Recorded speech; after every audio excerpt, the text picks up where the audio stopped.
From the heights of New York City, welcome to Inwood Artworks On Air.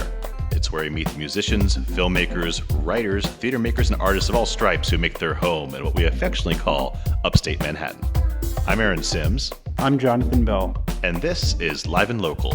It's our podcast dedicated to showcasing the musicians of Upper Manhattan.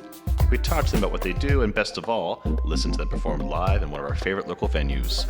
Today, we are excited to welcome local guitarist Asher Benor. A lifelong resident of Inwood NYC, Asher has been playing the guitar since the age of 13 after falling in love with rock and roll and blues music. Since that time, his musical journey has spanned several rock bands, cover bands, freelance work in and around NYC, and most recently, a steady roster of gigs performing jazz inspired by Django Reinhardt. He holds a Bachelor of Fine Arts in Jazz Performance from the City College of New York and works a second career as a real estate agent here in New York City. Let's now listen to him live. We're on the air with Asher Benor.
That was fantastic, Asher. Thank you so much for being here. It's great to see you. How you been? I'm good. Thanks so much for having me. Yeah, it's an absolute pleasure. Happy to be here. Well, can you tell us what you just played for us? Yeah, so I just played a couple of original guitar compositions. They're untitled. I haven't really titled them yet, mainly because I consider them unfinished. Just kind of like perfectionist that way, so at some point I want to do a record with my original tunes, and I'll title them then, you know? But yeah, I wrote those tunes, I want to say about 5 or 6 years ago. And, you know, I mostly play jazz these days. I've been, you know, gigging a lot and kind of focusing on, you know, jazz music the past couple of years, which is nothing like what you just heard. So, you know, I wrote those tunes, and then I sort of forgot them and, you know, went a few years without playing them or visiting them. And then during the pandemic, I was sort of inspired to revisit some of that older music. You know, I think like a lot of people, I was just sort of stuck at home and had time to just break out the guitar and had a little more time on my hands. So I revisited those tunes. So I relearned them and just kind of had some fun with them. And forgot them again and relearned them for this podcast. So which is why they're a work in progress. Exactly. Beautiful. I really enjoyed both of those pieces. Thank you. Yeah, I'm curious right away to know how your transition's not the right word, but in the bio, you know, the emphasis seems to be on blues and rock initially, and of course I've heard you around town in more of a 20s and 30s style jazz setting, and this transported me to more like Appalachia, Tennessee, Kentucky. Okay, yeah. I mean, they're both very different. The second one, more elegiac, plaintive, and even nostalgic. The first one, though, definitely had, to me, a little bluegrass lick vibe in it, folky. So I'm wondering that's you're very versatile, and I'm curious about these two specific pieces. What took you to that place, which sounds a little countryish almost? Yeah, absolutely. So, you know, just kind of going back through my evolution as a musician and just as like a listener of music, you know, I started off just really falling in love with rock and roll. And, you know, some of the artists that I really kind of fell in love with at like a relatively young age were like bands like Led Zeppelin, you know, and Grateful Dead. And both of those bands, just for example, there's obviously others, but both those bands have like a lot of acoustic material. You know, there's like albums like Working Man's Dead and, you know, American Beauty, obviously. And then, you know, you have like Led Zeppelin 3 and Houses of the Holy. These records have a lot of like acoustic guitar in them. And that's really, I think, where some of that influence comes from, because like I'm not really a bluegrass guy. I'm not like a country guy. I really just was like a rock and roll guitar player for many years before I started playing jazz. So I think, you know, that's kind of where that acoustic, maybe some of that sort of bluegrassy influence you're hearing, I think it really comes from that sort of music. You know what I mean? Mm-hmm. Yeah, I mean, I will say that in the first piece particularly, you have the hammer-ons with, I mean, very, very much a rock and roll move, for sure. a la Jimmy Page, Eddie Van Halen, of course, with the tapping and things like that. So perhaps, quasi-Appalachian rock and roll and maybe a little new age in there too. I don't know. You can see in my notes. You can see in my notes here. I had power chord metal / Appalachia. Jonathan and I have been doing this for a long time together. We share one brain, apparently. An electric version of that first song might be.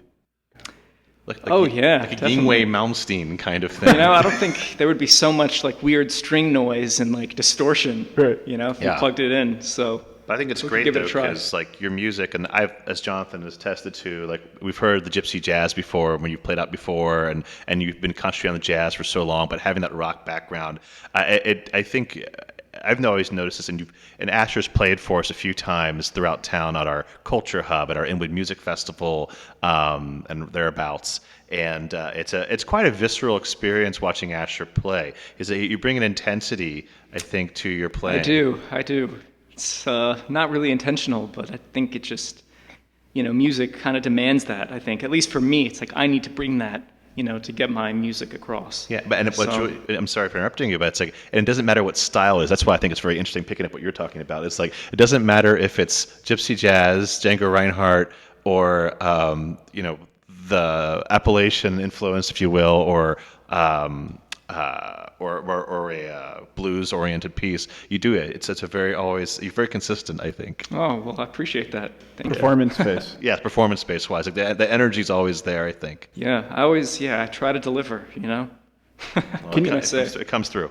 Can you tell me go a little deeper on specifically the second piece? Yeah.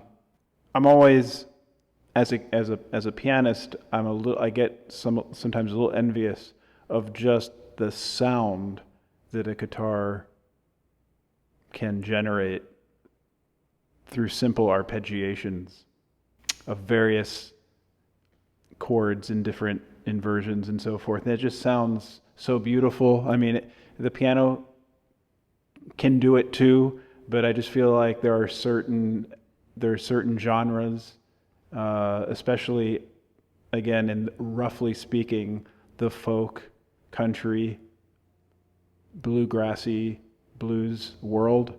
There's just something specifically about arpeggiated chords with a guitar such as the one you used today. It's just so beautiful. Right. But that's kind of an aside. That's sort of just a commentary on the piece a little bit. But could you tell me a little bit about maybe even just what, more emotionally, what does that piece come from? Yeah, well, I just want to start by saying that jealousy you mentioned goes both ways, because guitar players are always jealous of piano because, you guys have so much power and you can just, make these big chords. So I think, that definitely goes both ways. I've oftentimes wished that I'd learn piano because it's like such a cool, strong instrument that can lay down the harmony. But as far as that piece, I think it kind of just, for me, comes from, I don't really have a compositional process that I can really explain. I think it kind of just comes from sitting down with the guitar and just making stuff happen, and over time it just evolves into a song. So, I consider myself more of an improviser. Like, obviously in jazz, it's improvised music. You have melodies and pieces of music that you work around, but a big bulk of what you're hearing is improvised solos and interaction between the musicians. So that's kind of always been my approach to music, I guess. So when I sit down, it's not usually to write something. It's usually just, if I'm not really practicing something specific, I'll just pick up the guitar and, just try to make some music. And over time, that sort of develops into songs like this, if that makes sense. Well, if I can just press the issue just a little bit, in almost a less technical way, I'm just curious what, if anything, I know that they don't have titles, so maybe I'm really barking up the wrong tree here, but what was that piece about? It was very kind of melancholy, very heartfelt. Can you give me a little bit more just on the sort of the psychological? For sure. So, I wrote that song maybe like 5 or 6 years ago, I want to say. And I was, in a relationship at that time. So, these songs are obviously instrumental. There's no lyrics. It's not like really about anything per se, but I think that song was written with kind of a feeling in mind of, how I felt in, my relationship and being in love, and just sort of the different feelings that come with that, both good and bad. So that was sort of the impetus for that song. I mean, maybe that's not the right word, but I was sort of, I think I got some of those feelings across with that piece. Definitely. Maybe I did, maybe I didn't. I think you did. It's very poignant. Yeah, there's sort of like there's sort of a major kind of consonant part of that song that is just kind of, sort of melodic and easy to listen to, sort of diatonic, and then there's some more dissonant, undiatonic parts. Just kind of like that sort of parallel major flow. Minor. Yeah, thing. exactly. Yeah. Exactly. The good and the bad. Yeah. So it's beautiful. Thank you. I appreciate that.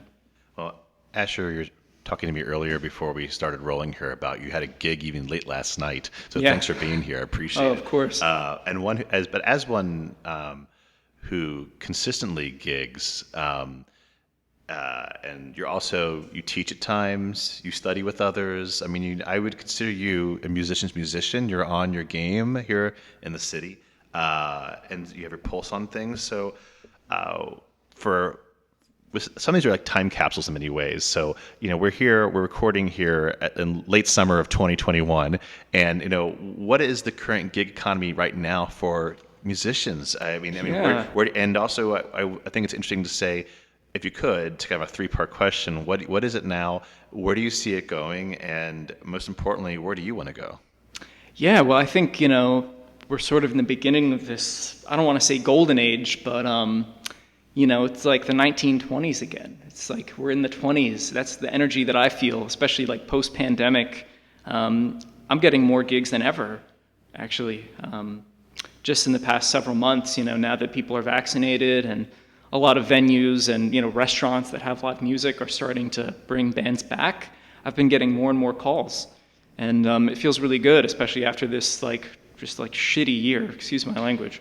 But it was just horrible in a lot of ways, obviously. So yeah, I think it's just that kind of energy of like people going out and, wanting to connect with people.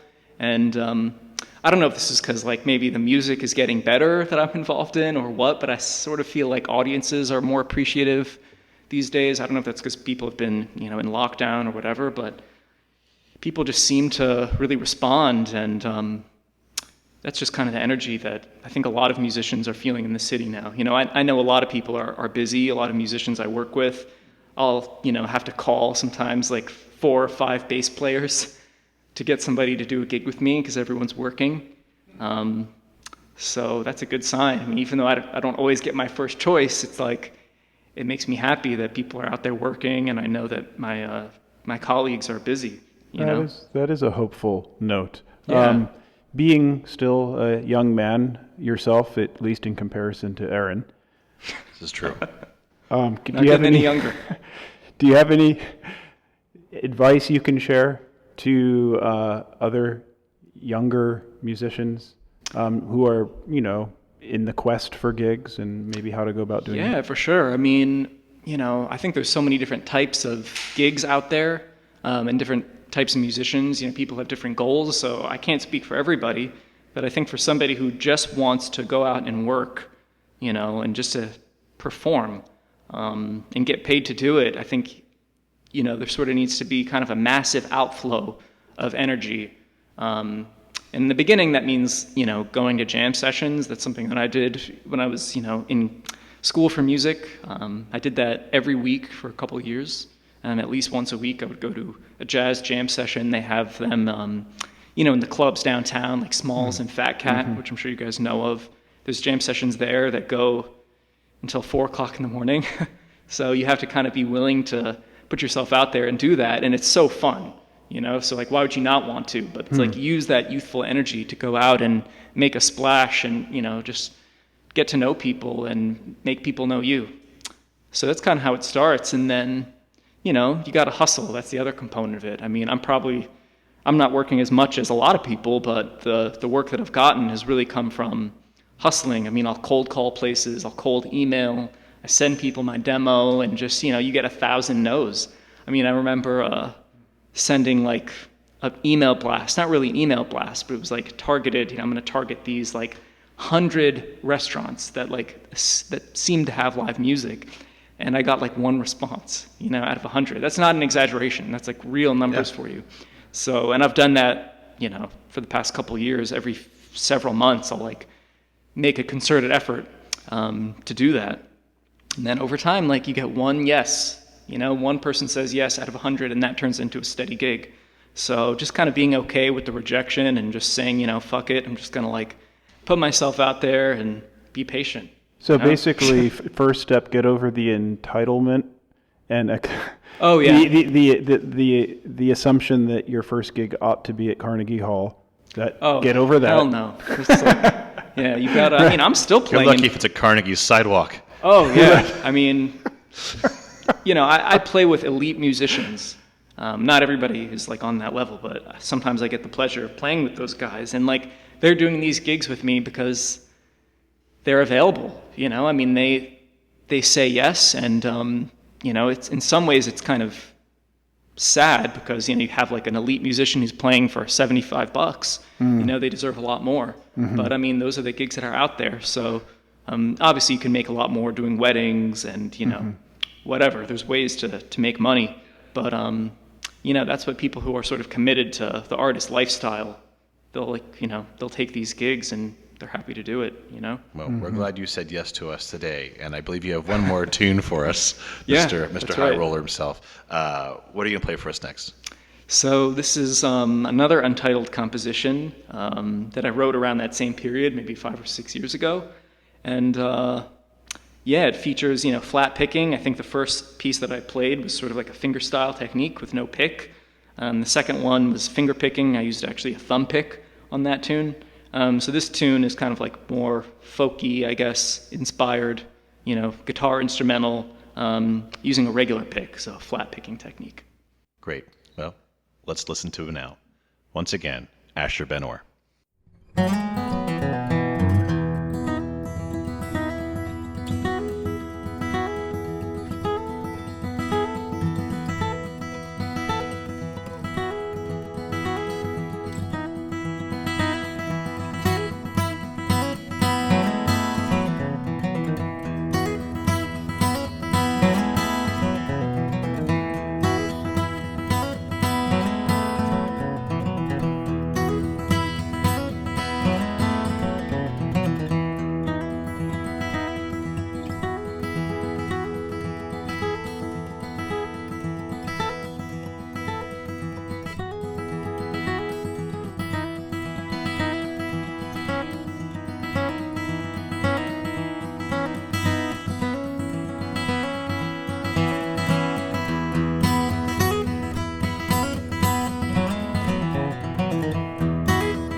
Asher, flat picking is awesome. Oh, I appreciate Thanks, that. man. Very kind. Really good. Thank you. Yeah, that was a jam session. Oh, yeah. In itself. Yeah. So, Asher, where can our listeners go to follow you and find out where to catch you in your many gigs around town? Yeah, so I am on Instagram. My Instagram handle is @ArchtopAsherB. It should pop up right away. There's not that many Ashers out there.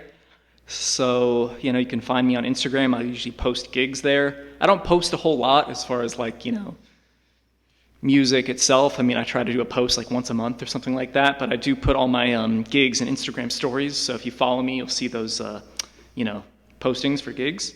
And then I do have a website, which is asherbenormusic.com, which is in desperate need of some updates and some new music. But I actually do have a demo that I recorded, playing some, like gypsy jazz kind of swing music. I recorded that demo, I think on March 12th of 2020. It was Wow. like right before the lockdown, which was such a blessing to be able to squeeze that in. And I remember showing up for that session, and the guys were like, oh, we didn't even know if you were going to show up, But we did, and, I have that session that I recorded with some really good quality video, so that's going to be on my website in the near future as well. Okay, cool. Well, our listeners, you can find a link to Asher's work in the description of this episode. But before we sign off,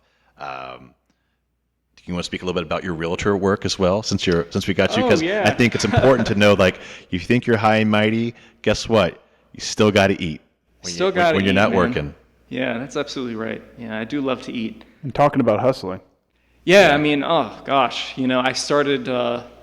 Just where your realtor website is, so they know go find you there. So I work at Bohemia Realty Group. It's kind of an Upper Manhattan focused company. So I have a page on the Bohemia Realty Group website.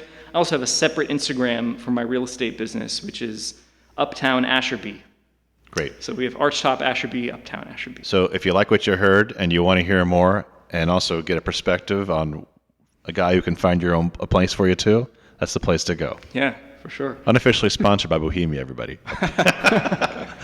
Just kidding, it's not really. Because listen, the struggle is real, right? The struggle is real. I mean, I became a real estate agent sort of not by accident per se, but it was just kind of a little random. I had a couple friends who were doing it. A friend of mine who no longer lives in the city, but he was an actor, just trying to make ends meet, and he became an agent and got pretty successful. So he kind of told me to do it. And there was another friend of mine who lived across the street who worked for Bohemia Realty. So he kind of also sort of encouraged me, and it just kind of happened. I just needed money, honestly. I mean, at that time, like right when I was getting started, I was teaching a lot. I worked for this private teaching company that did private music lessons in kids' homes. So you would travel and do the lesson there. That was sort of the brand of that company. And it was just like a lot of work and, just paying the rent and like nothing more. No vacation budget. It was just kind of tough. So I wanted to, be able to have some extra money, and that's kind of how that got started. A lot of musicians I know, they have some form of day job. There's one guy who's like an adjunct philosophy teacher at a college in Brooklyn somewhere, and he's like kind of a sort of a nationally known gypsy jazz rhythm guitar player. And I know a guy who's a really good sommelier, who's also another rhythm guitarist, who's like pretty exceptional players. They do these kinds of things to make a living. So yeah, I mean, it's sort of the price we pay for living here in New York, I guess. You can maybe rent a house, and we were talking about Kentucky earlier for some reason. It came up in conversation. You could live in Kentucky and probably get by on, $1,500 a month that you make for your gigs, but that doesn't fly here, unfortunately. No. Well, not anymore. The list of brilliant taxi drivers, musicians in New York is long. Yeah, so I'm sure it is. That's what makes the city great. There's so many wonderful people and talented people who are around us, which what we kind of created Inwood Artworks around Northern Manhattan. There's just a embarrassment of talented people who live in this neighborhood. Oh yeah, I know. It's like you can't walk down the street without seeing a brilliant artist or musician, everywhere. It's pretty awesome.